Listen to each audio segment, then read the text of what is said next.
সাভারের ডিইপিজেডে পল্লী বিদ্যুৎ বন্ধ হলেই দিনে ক্ষতি হবে কয়েক কোটি টাকা। বকেয়া জটিলতা এখনও মেলেনি তিতাসের সংযোগ। 2 মাস পর নদীতে ফিরছেন জেলেরা। জাটকা রক্ষা সফলতা দাবি। ইলিশের উৎপাদন বাড়ার আশা মৎস্য বিভাগের। সাতক্ষীরার বিভিন্ন বাগানে পাকছে আম। বাজারজাত করায় প্রশাসনের বাধা। ক্যালেন্ডার প্রকাশিত না হওয়ায় চাষিদের ক্ষোভ। সিরাজগঞ্জে যমুনার ভাঙনে দিশেহারা শতাধিক পরিবার। বাঁধ নির্মাণে গাফিলতির অভিযোগ। দুশ্চিন্তায় নদী পাড়ের মানুষ।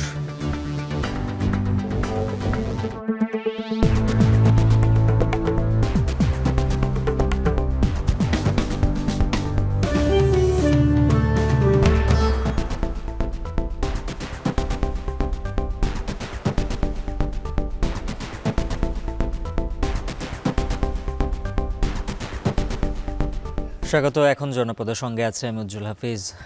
বকেয়ার কারণে ঢাকা রপ্তানি প্রক্রিয়াকরণ অঞ্চলে বিদ্যুৎ সরবরাহ বন্ধ থাকলেও বর্তমানে পল্লী বিদ্যুতে চলছে উৎপাদন কার্যক্রম। তবে যে কোনো সময় পল্লী বিদ্যুতের সংযোগ বিচ্ছিন্ন হতে পারে, ফলে প্রতিদিন ক্ষতি হবে কয়েক কোটি টাকার। বিস্তারিত জানাতে ইপিজেড এলাকা থেকে যুক্ত আছেন সহকর্মী হুমায়ুন কবির। হুমায়ুন, জানাবেন এই মুহূর্তে পল্লী বিদ্যুতের উৎপাদন তো শুরু হয়েছে, তবে কতক্ষণ পর্যন্ত এই সুবিধা দেওয়া সম্ভব হবে?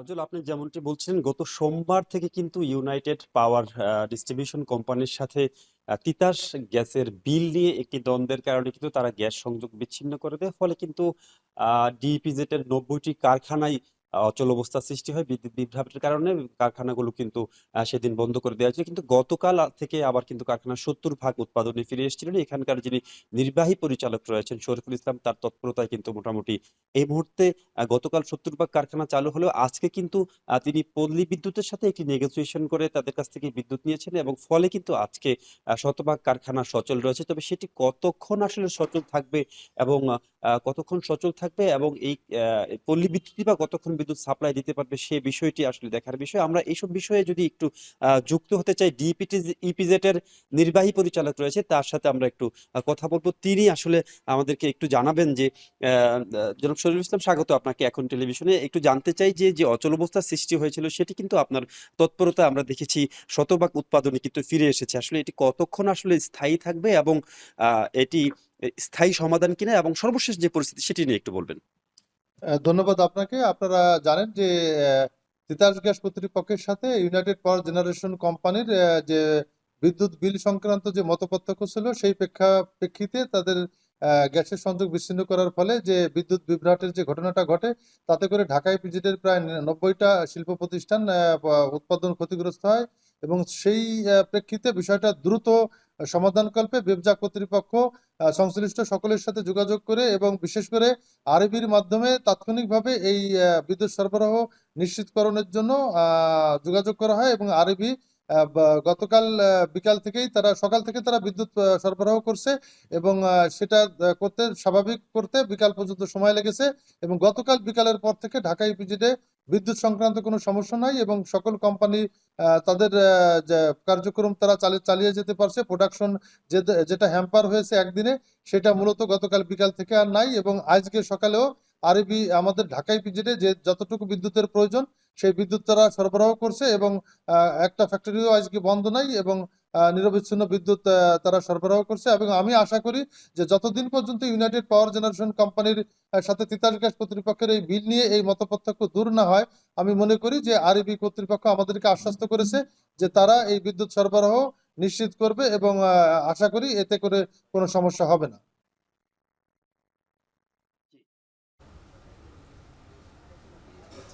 এখন জটিলতা রয়েছে কিনা? এখন কোনো জটিলতা নেই, কারণ এখন আমাদের ঢাকা ইপিজেডের সকল কোম্পানি বিদ্যুৎ সরবরাহ নিশ্চিত করা গেছে এবং চালু আছে, এবং আরবি কর্তৃপক্ষের কর্মকর্তারা এই বিষয়ে যথেষ্ট সচেতন রয়েছে, এবং তারা আমাদেরকে যে ধরনের সাপোর্ট দরকার সেই সাপোর্ট তারা দিয়ে যাচ্ছে। এতে আর কোনো সমস্যা হবে বলে আমি মনে করছি না। জি, অসংখ্য ধন্যবাদ। দর্শক, কথা বলছিলেন ডিইপিজেড এর নির্বাহী পরিচালক শরীফুল ইসলাম। তিনি আসলে ইপিজেড এর সর্বশেষ পরিস্থিতি নিয়ে জানানোর চেষ্টা করছিলেন। তিনি যেমনটি বলছিলেন যে ইপিজেড এর যে ৯০টি কারখানার কার্যক্রম সেটি আসলে শতভাগ উৎপাদনে ফিরে এসেছে। আপাতত আসলে কোনো সমস্যা কিন্তু তিনি দেখছেন না। তবে তারা ইপিজেড ব্যবসা কর্তৃপক্ষ চেষ্টা করছেন খুব দ্রুত তিতাস গ্যাস কর্তৃপক্ষ এবং যাদের মাধ্যমে এখানকার পাওয়ার সরবরাহ করা হয়, ইলেকট্রিসিটি সরবরাহ করে, তাদের সাথে আলোচনা করে সেটি স্থায়ী সমাধান করার। ইপিজেড এর সর্বশেষ পরিস্থিতি নিয়ে আমার কাছে এই ছিল বিস্তারিত। সাভার থেকে যুক্ত ছিলেন সহকর্মী হুমায়ুন কবির।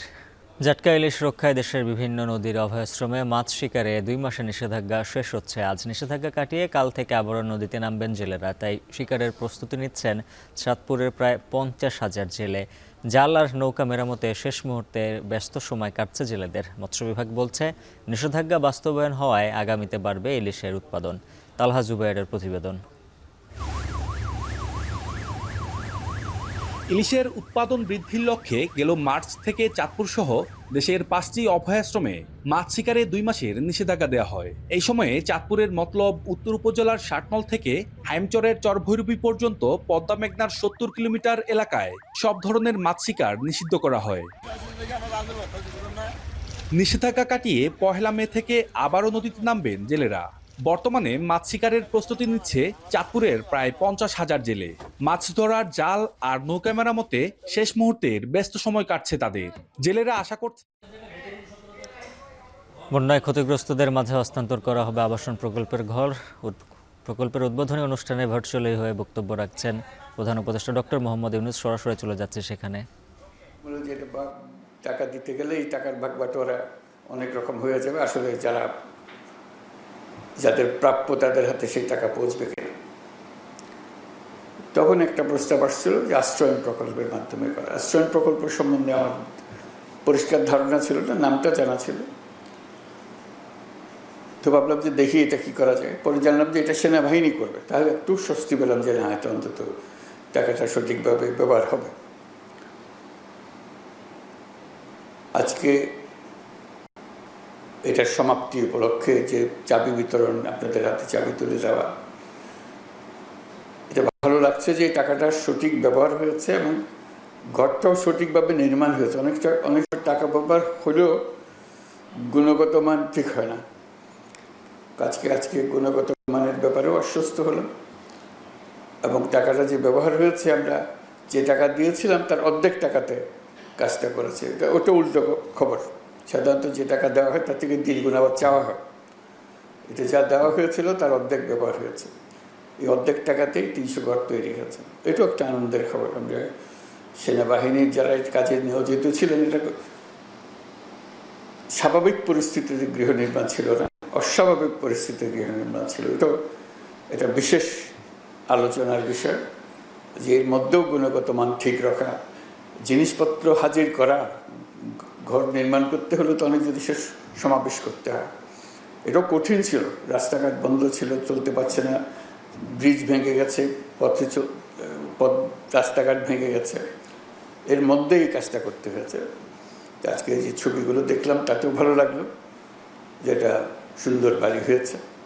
তা আমরা সবার পক্ষ থেকে সেনাবাহিনীকে অশেষ ধন্যবাদ জানাচ্ছি। এই বিপদের দিনে তারা আমাদেরকে আশ্বস্ত করতে পেরেছে এবং আজকে পেছনে ফিরে তাকানোর সময় আমরা বুঝতে পেরেছি যে এটা চমৎকার কাজ হয়েছে। ভবিষ্যতে এরকম দুর্যোগের সময় তাদেরকে আমরা কাছে পাবো, আমাদের ভরসার স্থল হবে, যে আমরা জানবো যে সেনাবাহিনী এই কঠিন কাজ, এই কঠিন পরিস্থিতিতে সঠিকভাবে আমাদেরকে করে দিতে পারবে। এবং যারা এই কাজে সরাসরিভাবে নিযুক্ত ছিলেন, স্থানে কাজ করেছেন, তারা হয়তো আজকে উপস্থিত নাই। তাদেরকে আমরা সবার পক্ষ থেকে ধন্যবাদ জানাচ্ছি, যে যেখানে আছেন। আমরা অশেষ কৃতজ্ঞ। এই দুর্যোগের দিনে আপনারা সামনে এগিয়ে এসেছিলেন এবং সুন্দরভাবে এই বাড়ি নির্মাণ করে দিয়েছেন। তো কাজে এটা একটা ছোট্ট প্রকল্প, ৩০০টি ঘর নির্মাণ, কিন্তু এর মাধ্যমে আমরা আমাদের যে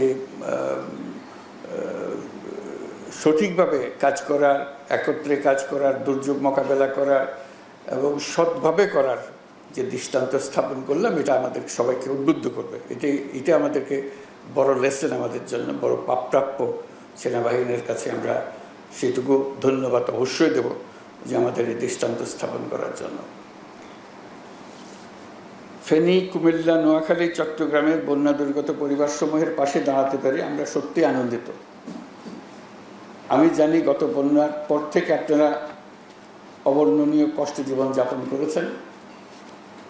দেশের সরকার হিসেবে এই দুঃসময়ে আমাদের পাশে থাকা, আপনাদের পাশে থাকা আমাদের নৈতিক দায়িত্ব, মানবিক দায়িত্ব ছিল। সেজন্য গত বন্যার ভয়াবহ পরিস্থিতি সামলে ওঠার সাথে সাথেই সরকার আপনাদের জন্য বসতবাড়ি নির্মাণ করে দেওয়ার পরিকল্পনা গ্রহণ করে। এই পরিকল্পনা বাস্তবায়নের জন্য প্রধান উপদেষ্টার কার্যালয়, মুখ্য সচিব, বাংলাদেশ সেনাবাহিনী ও স্থানীয় প্রশাসন নিরলসভাবে পরিশ্রম করেছে। এই জন্য আমি তাদের সবাইকে আন্তরিক ধন্যবাদ জানাচ্ছি।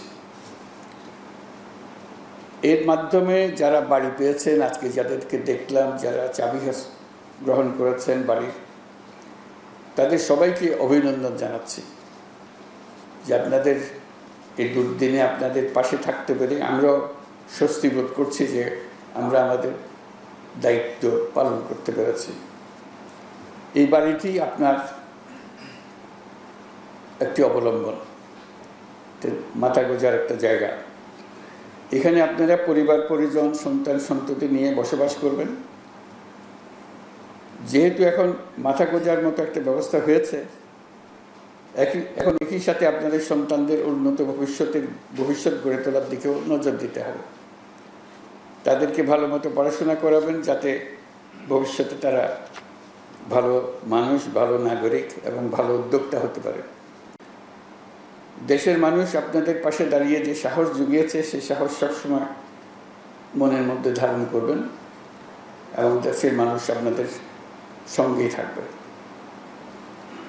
এই সহমর্মিতা দেশের সকল মানুষের মধ্যে এবং সকল প্রজন্মের মধ্যে ছড়িয়ে পড়লেই আমরা একটা সাহসী এবং স্বনির্ভর জাতি হিসেবে গড়ে উঠতে পারব। আপনাদের সকলের জন্য শুভেচ্ছা জানাচ্ছি এবং সেনাবাহিনীর সব কর্মীদের যারা এই কাজে যুক্ত ছিলেন তাদের কাছে বিশেষভাবে কৃতজ্ঞতা জানাচ্ছি। সেনাবাহিনীর যারা উচ্চ পদে আছেন তারা এটা দেখাশোনা করেছেন, সুন্দরভাবে জাতির সামনে একটা দৃষ্টান্ত স্থাপন করেছেন, সেজন্য তাদেরকে ধন্যবাদ ও অভিনন্দন জানাচ্ছি। এই প্রকল্প বাস্তবায়নের জন্য নিয়োজিত জেলা প্রশাসনকে, সেনাবাহিনীর 24 ও 33 পদাতিক ডিভিশনের সবাইকে আন্তরিক ধন্যবাদ জানাচ্ছি। সবাইকে ধন্যবাদ। আল্লাহ হাফেজ।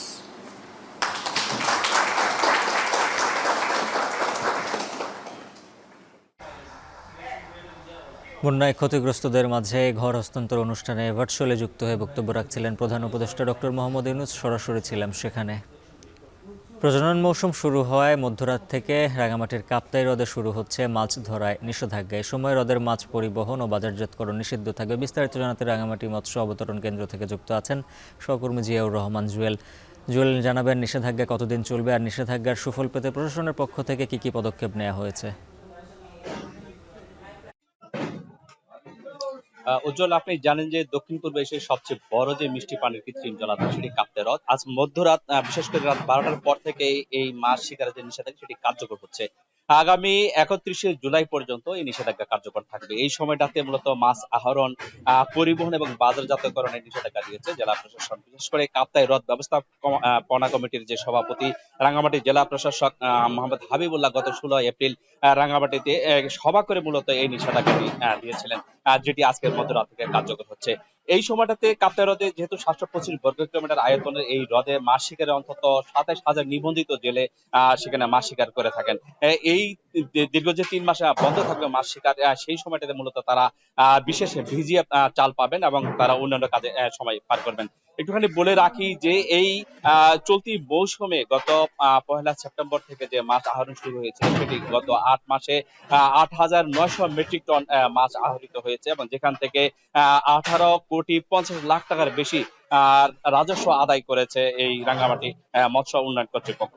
তার যে একটু বলে রাখি যে রাঙ্গামাটি এই কাপ্তাই হ্রদ কেন্দ্রিক 4টি মৎস্য অবতরণ কেন্দ্র রয়েছে, বিশেষ করে রাঙ্গামাটি সদর, কাপ্তাই, মারিশা এবং দিঘিনালা, এই 4টি মৎস্য অবতরণ কেন্দ্রে মূলত কাপ্তাই হ্রদে যে মাছ আহরণ হয় সেগুলো এখানে আসে এবং সেখান থেকে পরিমাপ হওয়ার পরই শুল্ক আদায় শেষে মূলত সেটি সারা দেশে ছড়িয়ে পড়ে। আপনি জানেন যে এই মাছ পুরো দেশব্যাপী বেশ জনপ্রিয়, কারণ এই মিঠা পানির মাছ দেশের অন্তত 24% মাছের চাহিদা পূরণ করে থাকে এই কাপ্তাই হ্রদের মাছ।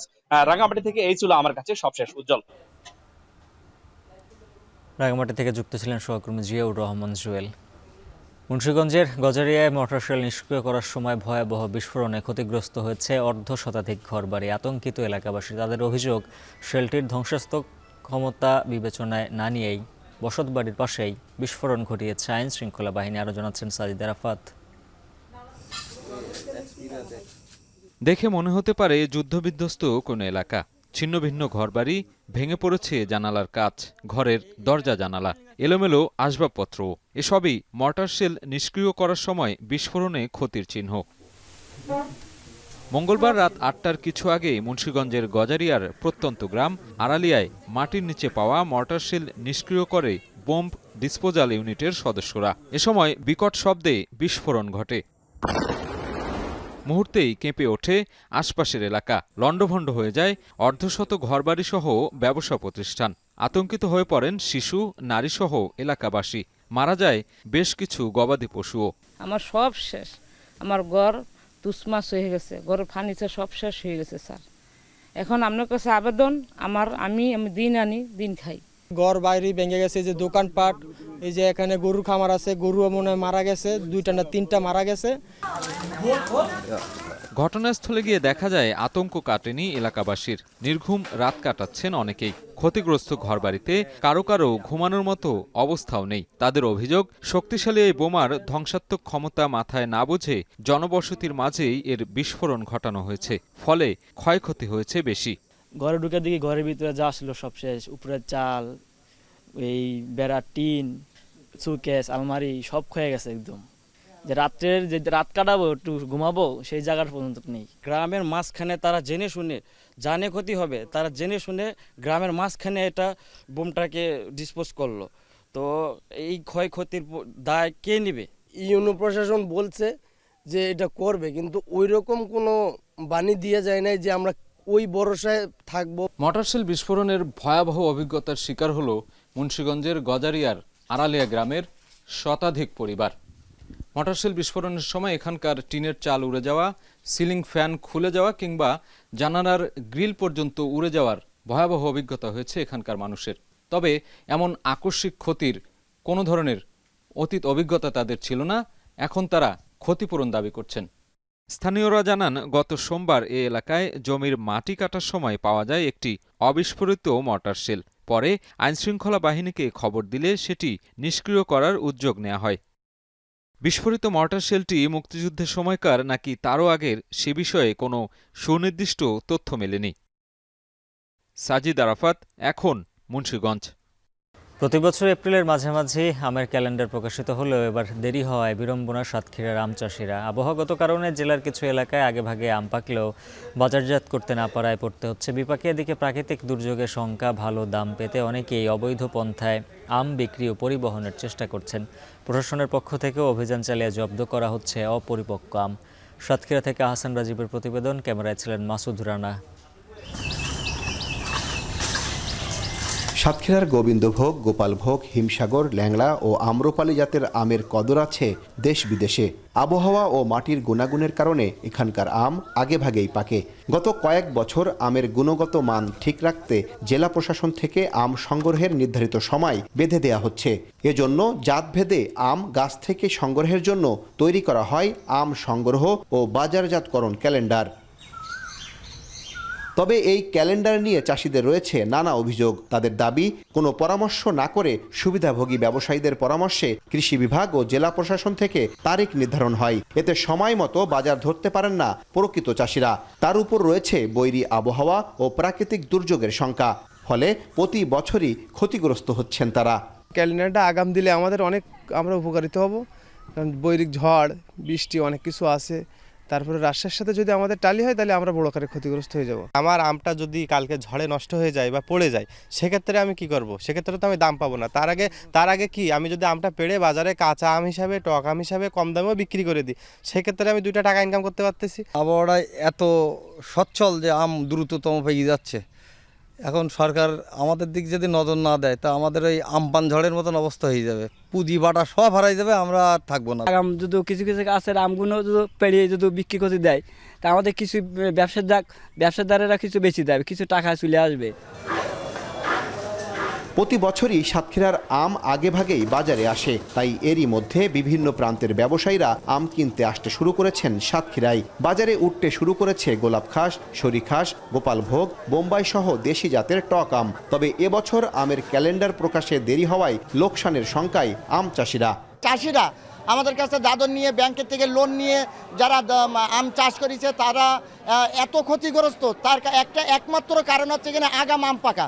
কিন্তু আমরা প্রশাসনের কাছ থেকে এর ব্যাপারে কোনো সহযোগিতা বা কৃষি সম্প্রসারণ থেকে কোনো রকম সহযোগিতা আমরা পাচ্ছি না। ব্যবসায়ীরা সবাই আশাবাদী যে জেলা প্রশাসকের পক্ষ থেকে যেন দ্রুত আর কি অনুমতিটা আসে, যেন আমরা আমটা দ্রুত বাজারজাত করতে পারি। আম পাক ধরেছে কিন্তু আমরা পাকতে পারছি না, কারণ সরকার অনুমতি দিচ্ছে না। তাই আম যদিও পাকে তাও তো অনুমতি ছাড়া আম ভাঙা মানে অবৈধ। এগুলো অবৈধগুলো গাড়িতে লাগাচ্ছে, যা নজরে আসছে সেগুলো নষ্ট করে যাচ্ছে। এদিকে অপরিপক্ক আম বাজারজাত বন্ধ করতে চালানো হচ্ছে অভিযান। নষ্ট করা হচ্ছে জব্দকৃত আম। তবে কোনো রকম পরীক্ষা নিরীক্ষা ছাড়া এ ধরনের কাজে ক্ষোভ জানিয়েছেন আম চাষিরা। যদিও কৃষি বিভাগ বলছে কিছু আগাম জাতের আম পাকা শুরু হলেও অধিকাংশ এলাকায় এখনো পরিপক্ক হয়নি। অসাধু কিছু ব্যবসায়ী অপরিপক্ক আম পেড়ে লাভের আশায় বিক্রি করছেন। এ ব্যাপারে আমাদের আইন শৃঙ্খলা বাহিনী এবং আমার কৃষি বিভাগের কর্মকর্তাগণ অত্যন্ত দৃঢ় পাহারায় আছেন। পরিপক্ক হলে আমরা ডেট দিয়ে আম ভাঙার নির্দেশনা প্রদান করব। সাতক্ষীরা জেলায় ৪,১৩৫ হেক্টর জমিতে প্রায় ৫,০০০ আম বাগান রয়েছে। এখান থেকে এবার ৬২,৮০০ টন আম উৎপাদনের লক্ষ্যমাত্রা নির্ধারণ করেছে কৃষি বিভাগ, যার মধ্যে প্রায় ৫০০ টন আম রপ্তানির সম্ভাবনা রয়েছে। আহসান রাজীব, এখন সাতক্ষীরা। আবহাওয়া অনুকূলে থাকায় মেহেরপুরে টানা কয়েক মৌসুম পর বোরো ধানের ভালো ফলনের স্বপ্ন দেখছেন চাষিরা। মাঠের পর মাঠ জুড়ে সোনালী ধানের আবাদের স্বপ্নে আচ্ছন্ন কৃষক। গেল ৩ মৌসুমে চৈত্র মাসের শুরু থেকেই খরা ও তাপদাহের কারণে বোরো ধানে অতিরিক্ত খরচ গুনেছেন চাষিরা। তবে এবার বোরো ধান চাষে আবহাওয়া অনুকূলে থাকায় এবং বৃষ্টিপাতের প্রভাবে কিছুটা কমেছে সেচ খরচ। পাশাপাশি দাম ভালো থাকায় লাভবান হওয়ার প্রত্যাশা চাষিদের। মেহেরপুর থেকে মুজাহিদ আল মুন্নার প্রতিবেদনে থাকছে বিস্তারিত। চলতি মৌসুমে মেহেরপুরে বোরো ধানের ভালো ফলন হয়েছে। জেলার ৩ উপজেলার বিস্তীর্ণ মাঠ জুড়ে দোল খাচ্ছে বোরো ধান। অনুকূল আবহাওয়ায় জমিতে সোনালী ধানের শীষ যেন আশ্বস্ত করছে চাষিদের। প্রতিটি মাঠেই ধানে ফুল হয়েছে। এ অবস্থায় সর্বোচ্চ ৩৬ ডিগ্রি সেলসিয়াস পর্যন্ত তাপমাত্রা ধানের জন্য সুবিধাজনক। এমন তাপমাত্রায় ধান দ্রুত দানা বাঁধবে এবং কাটার উপযোগী হবে। প্রয়োজন হবে না অতিরিক্ত সেচের। অন্যান্য বছরে খরা থাকে, সেই হিসাবে দেখা যাচ্ছে যে ধানের অনেক সমস্যা হয়, পোকামাকড় লাগে বা রোগ বৃদ্ধি বেশি হয়। এই বছরে কিন্তু সেটা নাই। এখন আবহাওয়া ভালো আছে, তো হঠাৎ করে যদি আবার আবহাওয়া খারাপ হয় তাহলে আমরা ধান দানি সমস্যা থাকবো। দিন 10-20 এরকম হইলে পারে সব কাটামারা ইনশাল্লাহ হারাই যাবে। তবে আবহাওয়া অনুকূলে থাকলেও কৃষকদের মনে রয়েছে শঙ্কা। যে কোনো মুহূর্তে তাপমাত্রার পারদ ঊর্ধ্বমুখী হলে বিপাকে পড়তে হবে চাষিদের। বিশেষ করে তাপমাত্রা ৪০ ডিগ্রি পার হলেই বোরো ধানের ক্ষেত্রে তৈরি হবে সংকট। তাই তাপমাত্রা ঊর্ধ্বমুখী হলে জমিতে পর্যাপ্ত পানি ধরে রাখার পরামর্শ দিচ্ছে কৃষি বিভাগ। পোকামাকড় বা অন্যান্য যে সমস্যা থেকে তাদেরকে কিভাবে ধান যাতে ঘরে তুলতে পারে সেই সম্পর্কে যে পরামর্শ আমরা দিয়ে চলেছি। মেহেরপুর জেলা কৃষি সম্প্রসারণ অধিদপ্তরের হিসাব মতে চলতি মৌসুমে মেহেরপুর জেলার ৩ উপজেলায় ১৯,৪২৭ হেক্টর জমিতে বোরো ধানের আবাদ হয়েছে। উৎপাদনের লক্ষ্যমাত্রা ধরা হয়েছে ৮৪,৭৬১ মেট্রিক টন। 18 নিচের নিচে আসলো ধানে চিটে হতে পারে বা ছত্রিশ হয়। আমাদের এই মুহূর্তে তাপমাত্রা এর মধ্যেই বিরাজ করতেছে। আমাদের আর 1 মাস পরেই আমাদের ধান কাটা পড়বে। আমরা বলবো যদি তাপমাত্রা বৃদ্ধি পায় সেক্ষেত্রে মাঠে পানি ধরে রাখতে হবে, তাহলে আমাদের কোনো সমস্যা হবে না। প্রতি বিঘায় 15 থেকে 16,000 টাকা খরচের বিপরীতে 22 থেকে 25 মণ ধান উৎপাদনের আশা চাষিদের। এখন মেহেরপুর। ভোলা বরিশাল সেতু ও গ্যাস সরবরাহ 5 দফা দাবিতে ভোলার সুন্দরবন গ্যাস কোম্পানির অফিস ঘেরাও ও খেয়াঘাট সড়ক অবরোধ করে মানববন্ধন কর্মসূচি করছেন স্থানীয়রা। বিস্তারিত জানাতে যুক্ত আছেন সহকর্মী ইমতিয়াজুর রহমান। ইমতিয়াজ, জানাবেন মানববন্ধন থেকে আর কি দাবি জানানো হচ্ছে?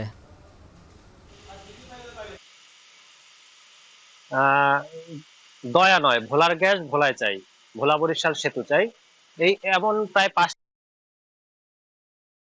বিক্ষোভ সমাবেশ, মানববন্ধন এবং ইন্টারকোর্ট যে গ্যাস বাহী গাড়ি তা অবরোধ কর্মসূচি পালন করে আসছে। এই দাবির প্রেক্ষিতে কিন্তু গত 28 তারিখ কিন্তু ঢাকায় জ্বালানি উপদেষ্টার সাথে ভোলার একটি প্রতিনিধি দল কিন্তু বৈঠকে বসেছিলেন, কিন্তু বৈঠকে আশানুরূপ কোনো সুরাহা এবং আশ্বাস না পাওয়ায় কিন্তু ভোলার যেই আপময় জনগণ তা আবারও বিক্ষোভে ফেটে উঠেছে এবং আন্দোলনের ডাক দিয়েছে এবং করেছে এবং রাত থেকেই কিন্তু ভোলার ভাসানী মঞ্চে কিন্তু ছাত্র জনতা অবস্থান কর্মসূচি পালন করেছে। এছাড়াও আজ সকাল 10টা থেকে কিন্তু ভোলার যে সুন্দরবন গ্যাস কোম্পানি রয়েছে, গ্যাস ডিস্ট্রিবিউশন কোম্পানি, সেখানে কিন্তু ভোলাবাসী একরকম মানববন্ধন করেছে, বিক্ষোভ করেছে এবং ভোলার যেই খেয়াঘাট সড়ক রয়েছে তারা খেয়াঘাট সড়ক অবরুদ্ধ করে রেখেছে বলে আমরা দেখতে পেয়েছি। এখান থেকে তারা দাবি জানিয়েছেন ভোলা থেকে যেই 3টি ক্ষেত্রে 9টি কূপে বিপুল পরিমাণ গ্যাসের মজুদ রয়েছে, এই গ্যাস ভোলাবাসীকে বঞ্চিত করে ভোলা থেকে ইন্ট্রাকো কোম্পানির মাধ্যমে ঢাকা সহ বিভিন্ন দেশে জায়গায় রপ্তানি করার কারণে কিন্তু একরকম ক্ষুব্ধ রয়েছে। তারা বলছেন যে ভোলার প্রতিটি বাসাবাড়িতে গ্যাস সরবরাহ দিতে হবে এবং ভোলা একটি বিচ্ছিন্ন দ্বীপ জেলা, ভোলাকে একটি শিল্প নগরী স্থাপন করা এবং ভোলায় চিকিৎসা সেবা মান উন্নয়নের জন্য ভোলায় একটি মেডিকেল কলেজ স্থাপন সহ প্রায় 5টি দাবি তারা জানিয়েছেন। এই দাবি পূরণের লক্ষ্যে কিন্তু ভোলাবাসী দীর্ঘদিনের এই আন্দোলন সংগ্রাম করে আসছে, কিন্তু সংগ্রামের কোনো ফলসূত্র এবং কোনোবা সুরাহা না হওয়ার কারণে কিন্তু তারা দীর্ঘ পালাক্রমে মানববন্ধন, বিক্ষোভ, সংবাদ সম্মেলন সহ ঢাকা প্রেস ক্লাবের সামনেও কিন্তু গত 27 তারিখে বড় রকমের একটি আন্দোলনে ডাক দিয়েছে। কিন্তু এক্ষেত্রে যে জ্বালানি উপদেষ্টা সাথে বৈঠকও কিন্তু বসেছিলেন, কিন্তু তারপরেও কোনো সুরাহা না হওয়ার ক্ষেত্রে কিন্তু তারা এই বিক্ষোভ কর্মসূচি তারা দিয়েছেন। তারা ভোলাবাসী বলছেন যে ভোলা থেকে গ্যাস নিতে হলে কিন্তু ভোলাকে বঞ্চিত করা যাবে না, ভোলাকে গ্যাস সরবরাহ দিতে হবে, ভোলায় শিল্প নগরী স্থাপন করতে হবে, ভোলায় পাবলিক বিশ্ববিদ্যালয় স্থাপন করতে হবে, সব মিলিয়ে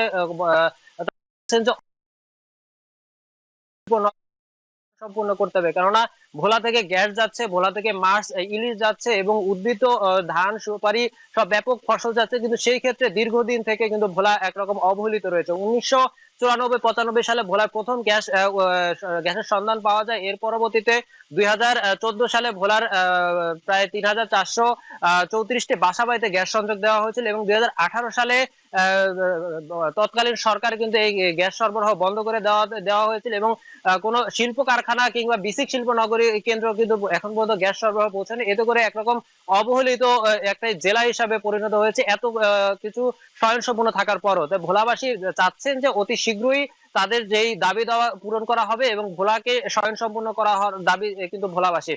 সবচেয়ে বড় কথা হচ্ছে ভোলা একটি বিচ্ছিন্ন দ্বীপ জেলা, এই জেলা থেকে চিকিৎসা সেবা খুবই নাজুক অবস্থা রয়েছে।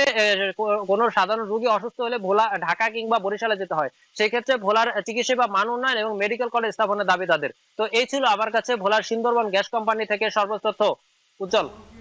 ভোলা থেকে যুক্ত ছিলেন সহকর্মী ইমতিয়াজুর রহমান। গরমের শুরুতে ঝালকাঠি পৌরসভার 3টি ওয়ার্ডে দেখা দিয়েছে তীব্র পানি সংকট। দৈনন্দিন প্রয়োজন মেটাতে গিয়ে হিমশিম অবস্থা কয়েক হাজার পরিবারের। পৌরসভার অব্যবস্থাপনা ও অবহেলার কারণে এমন পরিস্থিতি তৈরি হয়েছে বলে জানিয়েছেন স্থানীয়রা। তবে পৌরসভা কর্তৃপক্ষ বলছে সমস্যা সমাধানের প্রকল্প হাতে নেওয়া হয়েছে, যা বাস্তবায়িত হলে পানি সংকট অনেকাংশেই নিরসন হবে। আলামিন তালুকদারের প্রতিবেদন। ঝালকাঠির কাঠপট্টি, লঞ্চঘাট, কলাবাগান ও কৃষ্ণকাঠির বাসিন্দারা 2 বছর ধরে নিয়মিত পানি পাচ্ছেন না।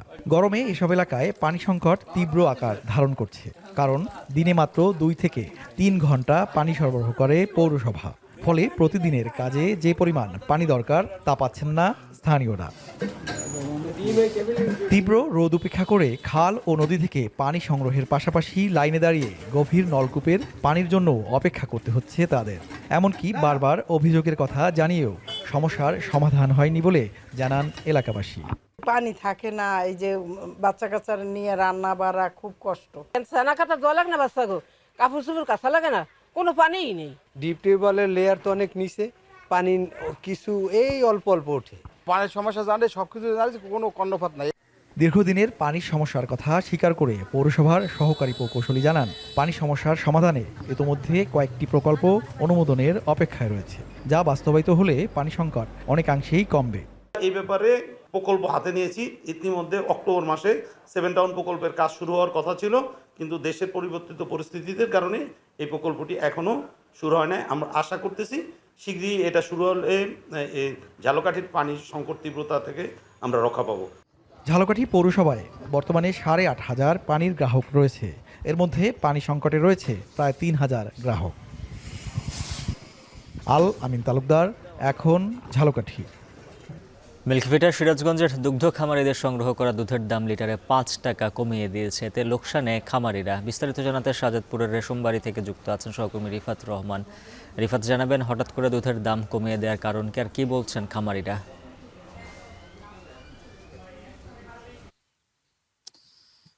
উজ্জ্বল, এই যে সিরাজগঞ্জের সাজাদপুর, এটি কিন্তু দেশের অন্যতম যে দুগ্ধ উৎপাদনকারী এলাকা হিসেবে কিন্তু পরিচিত এবং 1973 সালে এই সাজাদপুরে যে বাঘাবাড়ি রয়েছে, বাঘাবাড়িতে মিলভিটা প্রতিষ্ঠিত হওয়ার পর থেকে কিন্তু এই এলাকায় শত শত এই দুগ্ধ খামারগুলো গড়ে ওঠে এবং বর্তমানে কিন্তু সিরাজগঞ্জের এই সাজাদপুরে প্রায় 30,000-এর বেশি কিন্তু দুগ্ধ খামার রয়েছে এবং এই সকল খামার থেকে প্রতিদিন 4 থেকে 5 লাখ লিটার দুধ কিন্তু উৎপাদন হয়। এই দুধগুলোই কিন্তু আসলে সমবায় সমিতির মাধ্যমে মিলভিটায় সরবরাহ করে এখানকার খামারিরা। প্রতিদিন মিলভিটা কিন্তু সকাল এবং বিকাল মিলে কিন্তু প্রায় 1.5 লাখ লিটার দুধ এখান থেকে সংগ্রহ করে এবং বাকি যে দুধগুলো রয়েছে এগুলো কিন্তু অন্যান্য যেগুলো প্রতিষ্ঠান রয়েছে, যেমন প্রাণ রয়েছে, আরং রয়েছে, পাশাপাশি ঘোষদের কাছেও কিন্তু তারা বিক্রি করে থাকেন। এতে করে এর উপরই কিন্তু এই অঞ্চলের মানুষের জীবিকা নির্বাহ করে। তবে মিলভিটার যে 500 সমবায় সমিতি রয়েছে, 500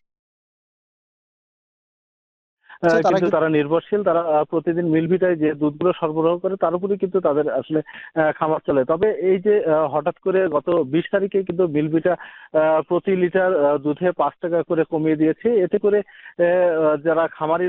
করে যারা খামারি রয়েছে তারা কিন্তু লোকসানে পড়ছেন। তারা যেটি বলছেন যে আসলে ঈদের আগে রোজার সময় কিন্তু তারা এই যে দুধের দাম তারা 5 টাকা বাড়িয়ে দিয়েছিল, যে কারণে যে এই যে গোখাদ্যর অনিয়ন্ত্রিত দাম, এই দামের কারণে আসলে তারা সবসময় যে লোকসানে থাকতো সেই লোকসান কিন্তু অনেকটাই পুষিয়ে নিচ্ছিল। তবে হঠাৎ করে আবারও এই দুধের দাম কমিয়ে দেওয়ায় তারা কিন্তু আবারও বিপাকে পড়েছে। তবে আমি মিলভিটা কর্তৃপক্ষের সাথে কথা বলেছি, তারা আসলে যেটি জানিয়েছেন যে যেহেতু 5 টাকা দুধের দাম বৃদ্ধি করা হয়েছিল, অন্যান্য যেগুলো প্রতিষ্ঠান দুধ সংগ্রহ করে তাদের দুধের দাম কম থাকার কারণে মিলভিটা কিন্তু তাদের দুধের দামও কমিয়ে 51 টাকা প্রতি লিটার দুধ কিন্তু তারা নেওয়ার সিদ্ধান্ত নিয়েছে এবং গত 20 তারিখ থেকে কিন্তু 51 টাকা লিটার দরে কিন্তু দুধ সরবরাহ করছে। তবে তারা যেটি আসলে বলছেন যে দুধের দাম আসলে তারা যে দাম রাখছেন তাতে করে আসলে খামারিদের লোকসান হওয়ার কথা নয়। তবে খামারিরা যেটি বলছেন যে আসলে গোখাদ্যের দামও যেহেতু অনিয়ন্ত্রিত, সেই ক্ষেত্রে আসলে তারা এই যে দুধ উৎপাদন করে তারা কিন্তু আসলে পোষাতে পারবে না। পাশাপাশি তারা হঠাৎ করে দুধ তারা কিন্তু নেওয়া বন্ধ করে দেয়, যে কারণে আসলে অতিরিক্ত যে দুধগুলো রয়েছে তাদেরকে আসলে কম দামে বিক্রি করতে হয়, না হলে কিন্তু তাদেরকে ফেলে দিতে হয়। তবে এই যে লোকসান, এই লোকসান থেকে আসলে বাঁচতে তারা সরকারের দৃষ্টি আকর্ষণ করেছেন এবং দুধের দাম বৃদ্ধির জন্য তারা কিন্তু আসলে জোর দাবি জানাচ্ছেন। তো উজ্জ্বল, এই ছিল আমার কাছে গোখামার থেকে এই ছিল সবশেষ। সিরাজগঞ্জ থেকে যুক্ত ছিলেন সহকর্মী রিফাত রহমান।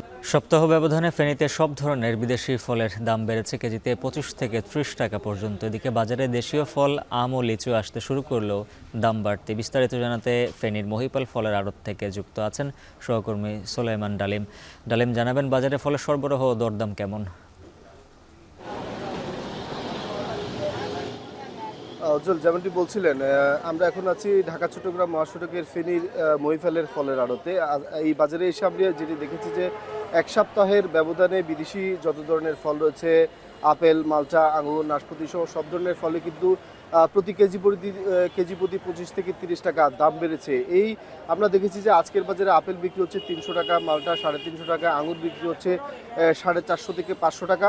এছাড়া নাশপাতি বিক্রি হচ্ছে যে 350 থেকে 400 টাকা, যেগুলো গত সপ্তাহেও কিন্তু আরও 30 থেকে 35 টাকা কমে বিক্রি হয়েছে। তবে স্বস্তির যে বিষয়টি সেটি হচ্ছে যে বাজারে দেশীয় ফল আসতে শুরু করেছে। এখনও বাজারে তরমুজ রয়েছে, কিন্তু তরমুজের দাম কিছুটা চড়া রয়েছে। প্রতি পিস তরমুজে ফেনীর যে ফলের আড়তগুলো রয়েছে এবং খুচরো বাজার রয়েছে, সেখানে কিন্তু 250 থেকে 300 টাকায় ছোট এবং মাঝারি সাইজের যেসব তরমুজ বিক্রি হচ্ছে। এছাড়াও দেশীয় গ্রীষ্মকালে যেসব ফল রয়েছে, যেমন কাঁঠাল ফেনীর ফলের আড়তে আসতে শুরু করেছে। বড় সাইজের কাঁঠাল এখানে 350 থেকে 400-500 টাকায়ও বিক্রি হচ্ছে। এছাড়াও বাজারে কিন্তু দেশীয় ফল যে আনারস রয়েছে, আনারসও বিক্রি হচ্ছে এবং অন্যান্য দেশীয় যে ফল রয়েছে, পেয়ারা এবং অন্যান্য ফলগুলো, সেগুলো কিন্তু বিক্রি হচ্ছে। তবে দামের যে বিষয়টি সেটি হচ্ছে যে দেশীয় ফল আমরা বাজারে দেখেছি আম এবং লিচু সহ গ্রীষ্মকালীন কিছু ফল। আম বিক্রি হচ্ছে প্রতি কেজি 250 থেকে 300 টাকার বিক্রি হচ্ছে মধ্যে। এছাড়াও লিচু বিক্রি হচ্ছে প্রতি 100 পিস লিচু 450 থেকে 500 টাকা। ক্রেতাদের সাথে আমরা কথা বলেছি, ক্রেতারা বলছে যে বিদেশি ফলের যে দাম, প্রতি কেজি ফল যদি তারা কিনতে হয় তাহলে তারা 350 থেকে 400 টাকার মধ্যে কিনতে হচ্ছে। কিন্তু দেশীয় ফল যেসব প্রথম মৌসুমের প্রথমে এসছে, সেসব ফল কিন্তু তারা কিনতে পাচ্ছেন 200 থেকে 200-250 টাকার মধ্যে। ক্রেতারা যেটি বলছেন যে দেশীয় ফলের যে দাম সেটি কিন্তু আরও কমার তারা আশাবাদ ব্যক্ত করছেন। যদি কমে থাকে তাহলে তাদের যে চাহিদার আলোকে যে যোগান, সেটির আলোকে কিন্তু তারা ফল খেতে পারবেন বলে মনে করছেন। অপরদিকে আমরা কথা বলেছি বিদেশি ফলের যেসব বিক্রেতা রয়েছে, বিক্রেতাদের সাথে। বিক্রেতারা আমাদেরকে যেটি বলেছেন যে বিদেশি ফলের চাহিদা বেশি, কিন্তু সে অনুযায়ী যোগান কম, যার ফলশ্রুতিতে ভোক্তা পর্যায়ে কিন্তু দামটা কমানো সম্ভব হচ্ছে না। সব মিলিয়ে ক্রেতাদের মধ্যে বিদেশি ফলের যে দাম সেটি নিয়ে অস্বস্তি বোধ রয়েছে এবং দেশীয় ফল বাজারে আরও বেশি আসবেন এবং তারা খেতে পারবেন বলে এবং কম দামে খেতে পারবেন বলে ক্রেতারা আশা করছেন। তো এই ছিল ফেনীর মহিফাল থেকে আমাদের কাছে আজকে ফল বাজারের খবরের সর্বশেষ। ফেনী থেকে ফল বাজারের খবর জানাচ্ছিলেন সহকর্মী সুলাইমান ডালিম। ব্রাহ্মণবাড়িয়ার নবীনগরে পূর্ব বিরোধের জের ধরে 2 গ্রামবাসীর সংঘর্ষে একজন নিহত হয়েছেন। এই ঘটনায় আহত হয়েছেন আরও অন্তত 20 জন। মঙ্গলবার বিকেলে উপজেলার সলিমগঞ্জ ইউনিয়নের বাড্ডা ও বারাইল গ্রামবাসীর মধ্যে দফায় দফায় ওই সংঘর্ষের ঘটনা ঘটে। স্থানীয়রা জানান, গত 3 এপ্রিল সলিমগঞ্জ বাজারে বাড্ডা গ্রামের বাসিন্দা ইসাক মিয়ার সাথে বরাইল গ্রামের এক দোকানদারের বাকবিতণ্ডা হয়। ওই দিন সন্ধ্যায় উভয় পক্ষের লোকজন সংঘর্ষে জড়ায়, এতে অন্তত 10 জন আহত হন। এই ঘটনাকে কেন্দ্র করে 2 গ্রামবাসীর মধ্যে উত্তেজনা বিরাজ করছিল। এরই জেরে মঙ্গলবার বিকেলে দেশীয় অস্ত্রশস্ত্র নিয়ে ফের সংঘর্ষে জড়ায় 2 গ্রামবাসী। সংঘর্ষ চলাকালে আজিজ মিয়া নামে একজনকে কুপিয়ে হত্যা করা হয়। আহতদের মধ্যে 2 জনকে আশঙ্কাজনক অবস্থায় ঢাকায় আনা হয়েছে। পরবর্তী সংঘর্ষ এড়াতে ঘটনাস্থলে মোতায়েন রয়েছে অতিরিক্ত পুলিশ।